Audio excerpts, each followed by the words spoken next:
இது சனிக்கிழமை காலையில் தாத்தாவுக்கு 40வது வருஷம் சாமி கும்பலான்னு மாமா வீட்டுக்கு போயிருந்தோம் 10 மணிக்கு. ஆனால் போகிறதுக்குள்ளேயே மாமியே எல்லா வேலையும் செஞ்சிட்டாங்க. கொஞ்சமாச்சும் அவங்களுக்கு ஹெல்ப் பண்ணலான்னு நினச்சேன், ஆனால் பண்ண முடியல. அவங்களே ஒண்டியாக எல்லாமே செஞ்சிட்டாங்க. அதுக்கப்புறம் மாமா ரோஸ் மில்க் வாங்கிட்டு வந்தார்.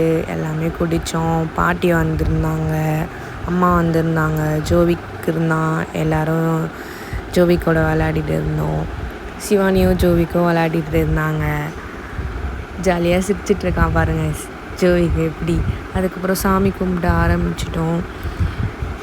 தாத்தாவுக்கு பிடிச்சது பழம், உருளைக்கிழங்கு சாப்பாடெலாம் செஞ்சதெல்லாம் படைச்சிட்டு அப்புறம் விளக்கேற்றுனாங்க மாமி.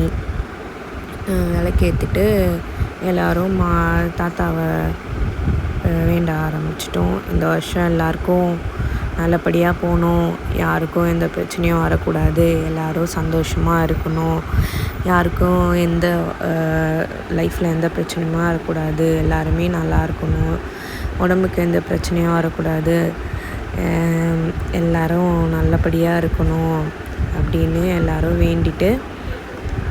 வேண்டிட்டு அப்புறம் சாப்பாடு வச்சிட்டோம். காக்காவுக்கு வச்சுட்டு நாங்களும் சாப்பிட்டோம்.